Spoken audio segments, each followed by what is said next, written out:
Hello friends, welcome to Boost Up. Bihar state computer science का हम लोग जो पढ़ रहे थे कंप्यूटर टीचर के लिए डेटाबेस मैनेजमेंट सिस्टम, इसका आज हम लोग मल्टीपल चॉइस क्वेश्चन का पार्ट 5 देखेंगे। उम्मीद करते हैं जो लोग अभी हैं वो लोग पहले वाले सारा सेशन देख चुके होंगे। फर्स्ट लेक्चर आप लोग जरूर देखिएगा, उसमें जो भी एसक्यूएल का कमांड मैं बताया हूँ वो बहुत ज़्यादा इंपॉर्टेंट है, उससे बहुत सारा क्वेश्चन बन सकता है। और प्रीवियस जितने भी लेक्चर है, चाहे वो कंप्यूटर नेटवर्क के हो या बेसिक कंप्यूटर के हो, सारा आप लोग देखें, एमएस वर्ड का देखें, एक्सेल का देखें, बहुत ही ज़रूरी है। एग्जाम में इनसे बहुत सारा क्वेश्चन बनता है। ठीक है, तो पार्ट 1, 2, 3, 4 सारा आप लोग देख लें। और जो लोग चैनल पे नए हैं प्लीज़ पहले चैनल को सब्सक्राइब कर दें और वीडियो को स्टार्ट करने से पहले वीडियो को लाइक कर दें। चलते हैं, देखते हैं आज का मल्टीपल चॉइस क्वेश्चंस। आज का हमारा फर्स्ट क्वेश्चन है, what do you mean by one two many relationship between teachers and class. अब बताइए वन टू मैनी रिलेशनशिप में क्या होता है। वन टू मैनी रिलेशनशिप में क्या होगा, एक पेरेंट होगा और बहुत सारे चाइल्ड होंगे।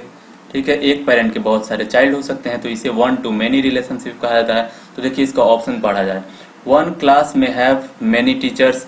देखिए एक क्लास, ये तो वन टू मैनी हो गया। One teacher can have many classes. ये देखिए वन टीचर क्या कर सकता है, हैव मैनी क्लासेस, बहुत सारा क्लास रख सकता है। मैनी, तो ये वन टू मैनी हो गया, तो ये ऑप्शन सही हो सकता है। मैनी क्लासेस में हैव मैनी टीचर्स, ये भी बात सही है। मैनी टीचर्स में हैव मैनी क्लासेस। ठीक है, ये दोनों क्वेश्चन का जो ये देखिए ये मैनी क्लासेस है, many teachers can have many classes. तो एक बात यहाँ पे ध्यान में रखिए कि ये वन टू मैनी रिलेशनशिप का रहा है, तो इसका ऑप्शन नंबर बी ही सही होगा। क्योंकि देखिए यहाँ पे मैनी टीचर, ये भी बात तो सही है कि मैनी टीचर मैनी क्लास को रख सकते हैं, एक से ज्यादा क्लास ले सकते हैं बहुत सारे टीचर, लेकिन एक टीचर भी एक से ज्यादा क्लास ले सकता है, इसलिए वन टू मैनी का यहाँ पे रिलेशनशिप बन सकता है। नेक्स्ट क्वेश्चन है हमारा, what are the different views. ठीक है, डिफरेंट यहाँ पे views to present a table. कौन कौन सा व्यू होता है, डेटा शीट व्यू होता है, डिजाइन व्यू होता है, पिवट व्यू होता है, टेबल व्यू होता है। जिसको आंसर पता होगा फटाफट कमेंट बॉक्स में लिखेगा। तो इसका जो करेक्ट आंसर हो जाएगा, ये सारे व्यूज होते हैं, यानी ऑल ऑफ दी अबव इसका करेक्ट आंसर होगा। चलते हैं नेक्स्ट क्वेश्चन पे। In one two many relationship the table on many side is called. अब देखिए वन टू मेनी साइड, अभी मैंने बताया कि वन टू मेनी में एक पेरेंट और बहुत सारे चाइल्ड होते हैं। तो जो मेनी साइड है, यानी ये देखिए ये तो वन का साइड हो गया, ये मेनी हो गया। ठीक है, तो मेनी साइड में क्या होगा, चाइल्ड ही होंगे डेफिनेटली, तो इसका करेक्ट आंसर हो जाएगा option number B. Next question है हमारा, which of the following is not a database object. इसमें से कौन सा डेटाबेस ऑब्जेक्ट नहीं है, ध्यान से ऑब्जेक्ट नहीं है। टेबल तो डेफिनेटली है, क्वेरीज भी एक तरह का ऑब्जेक्ट है, रिलेशनशिप कोई ऑब्जेक्ट नहीं होता है यहाँ पे। ठीक है, रिपोर्ट भी ऑब्जेक्ट है लेकिन रिलेशनशिप कोई ऑब्जेक्ट नहीं होता है, इसका correct answer option number C हो जाएगा।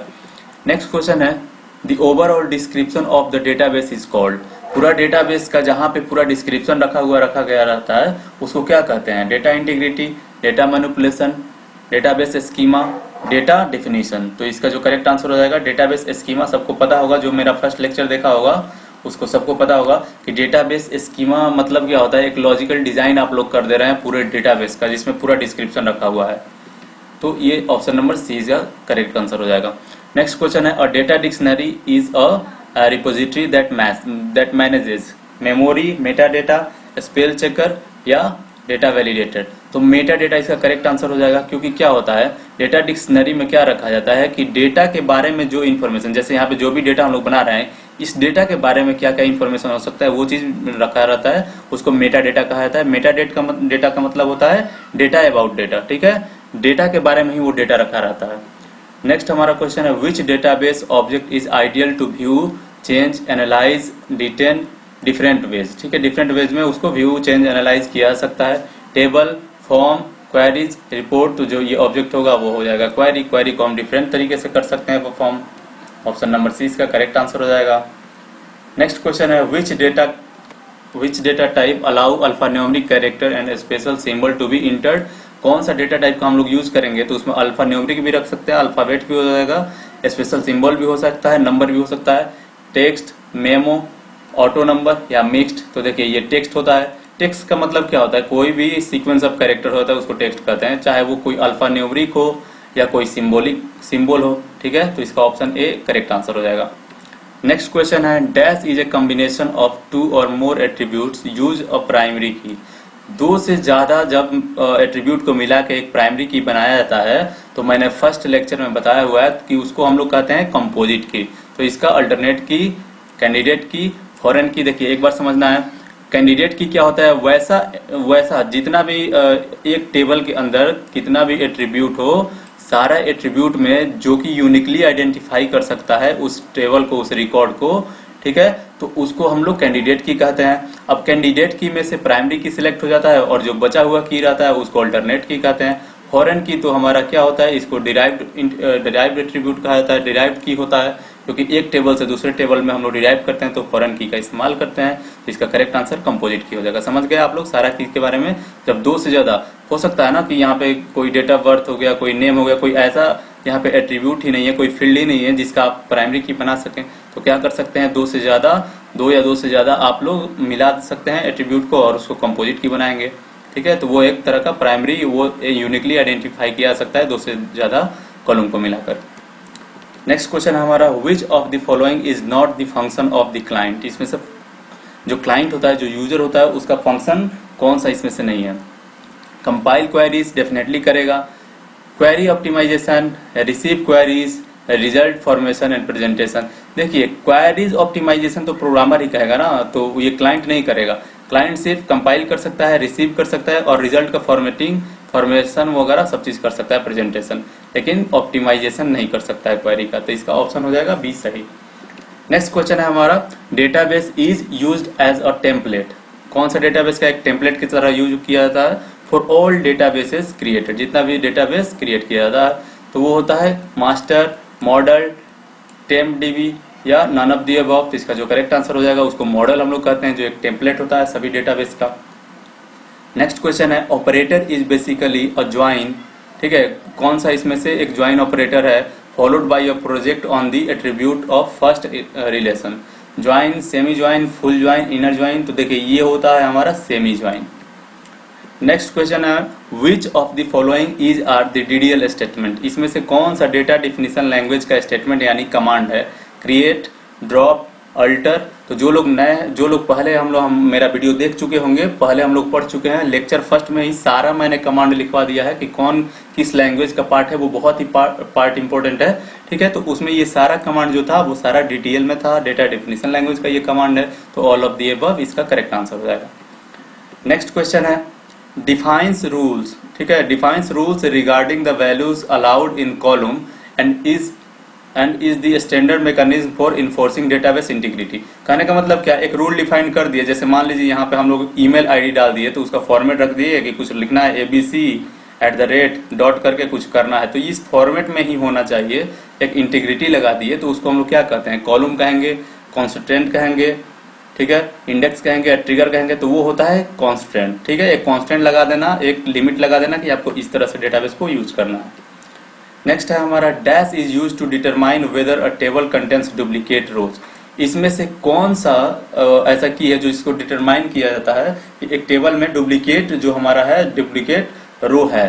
तो यूनिक प्रेडिकेट, लाइक प्रेडिकेट, नल प्रेडिकेट या जो इन प्रेडिकेट होता है। तो देखिए वो होता है यूनिक प्रेडिकेट। ऑप्शन है इसका करेक्ट आंसर हो जाएगा। कल हम लोग देखे थे, एक आइडेंटिफाई करना था कि चेक करना है कि कौन सा जो हमारा एट्रीब्यूट है वो नल एट्रीब्यूट को चेक करने के लिए, तो इज नल वहां पे यूज हो रहा था।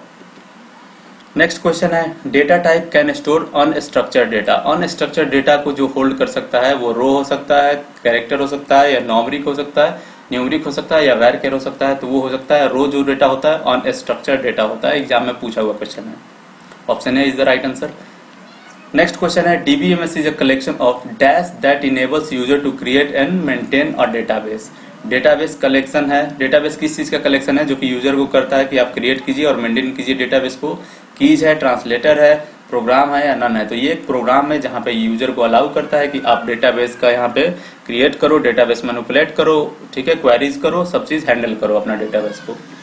नेक्स्ट क्वेश्चन है, in a relational schema each tuple is divided into field called. Relational algebra में सारे टपल्स को जो फील्ड में डिवाइड किया गया रहता है उसको क्या कहते हैं, रिलेशन। तो रिलेशन, डोमेन, क्वेरीज या ऑल ऑफ द अबव। तो इसका करेक्ट आंसर हो जाएगा डोमेन। मतलब क्या हुआ कि एक टपल है, मान लीजिए टपल किसको कहते हैं, रो। एक रो में कितना इंफॉर्मेशन हो रहा है, तो अब आप लोग एक यहाँ पे कोई टेबल बन गया स्टूडेंट का, मान लिया तो यहाँ रोल नंबर बहुत सारा फील्ड हो गया, उस फील्ड को ही डोमेन कहा जाता है। मतलब एक टपल जो होता है उसको डिवाइड किया गया रहता है बहुत सारे डोमेन में या फील्ड्स में, ठीक है। तो इसका ऑप्शन बी करेक्ट आंसर हो जाएगा। नेक्स्ट क्वेश्चन है N attribute that is not part of any candidate की इज नोन एज। अब देखिए कोई कैंडिडेट की का पार्ट ही नहीं है, उसको क्या कहते हैं हम लोग। यहाँ पे हम लोग टेबल बना रहे हैं, ठीक है। इसमें से हम लोग क्या किए, कैंडिडेट की यानी जो कि यूनिकली आइडेंटिफाई करता है रिकॉर्ड को, अगर उसके अलावा जैसे मान लीजिए नेम हो गया, एड्रेस हो गया, ठीक है, नेम एड्रेस हो गया, दो चीज है। यहाँ पे कुछ रोल नंबर हो गया, यहाँ पे डेट ऑफ बर्थ हो गया, यहाँ पे क्या हो गया, कॉन्टेक्ट नंबर हो गया। तो जो चीज कैंडिडेट की नहीं है उसको कैंडिडेट की को छोड़ के बाकी सारे की को क्या कहते हैं हम लोग, ठीक है। सब प्राइम एट्रीब्यूट कहते हैं, नॉन प्राइम एट्रीब्यूट कहते हैं, सब कैंडिडेट की कहते हैं या नॉन कैंडिडेट की कहते हैं। तो देखिए ये होता है नॉन प्राइम एट्रीब्यूट होता है। नेक्स्ट क्वेश्चन है the degree of a relationship. किसी भी रिलेशनशिप का जो डिग्री होता है उसको किसको कहा जाता है। Number of tables in relationship, इसे कहा जाता है। Number of entities in a relationship, number of row and column in a relationship, number of participating entity in a relationship. तो इसका जो करेक्ट आंसर हो जाएगा ऑप्शन नंबर डी हो जाएगा। डिग्री किसको कहेंगे, नंबर ऑफ पार्टिसिपेटिंग एंटिटी, जितना एंटिटी पार्टिसिपेट कर रहा है किसी भी रिलेशनशिप में, ठीक है, उसको हम लोग कहेंगे डिग्री ऑफ रिलेशनशिप। तो इसका डी करेक्ट आंसर हो जाएगा। नेक्स्ट एंड लास्ट क्वेश्चन है आज का हमारा, every attribute has some predefined value scope that is called. पहले से ही डिफाइंड एक वैल्यू जो स्कोप होता है उसको क्या कहते हैं, टपल कहेंगे, एट्रीब्यूट कहेंगे, टेबल कहेंगे, टपल कहेंगे, एट्रीब्यूट डोमेन कहेंगे, रिलेशन स्कीमा कहेंगे। तो वो होता है एट्रीब्यूट डोमेन, पहले से ही जो स्कोप डिसाइड रहता है किसी भी एट्रीब्यूट का। तो इसका सी का करेक्ट आंसर है। उम्मीद करते हैं यहाँ तक आप लोग को वीडियो समझ में आया होगा, अच्छा लगा होगा। जो लोग नए हैं प्लीज सब्सक्राइब कर दीजिएगा और वीडियो को चलते हैं अब यहाँ पे एंड करते हैं। और ये लगभग हमारा डीबीएमएस का टोटल इंपोर्टेंट जितना क्वेश्चन बन सकता है उतना मैंने करवा दिया आप लोगों को। इतना ध्यान में रखें, आप लोगों को एग्जाम में क्वेश्चन नहीं फंसेगा, ठीक है। तो अगर वीडियो अच्छा लगा हो तो प्लीज वीडियो को लाइक करें, शेयर करें, सब्सक्राइब करें चैनल को। Thank you for watching.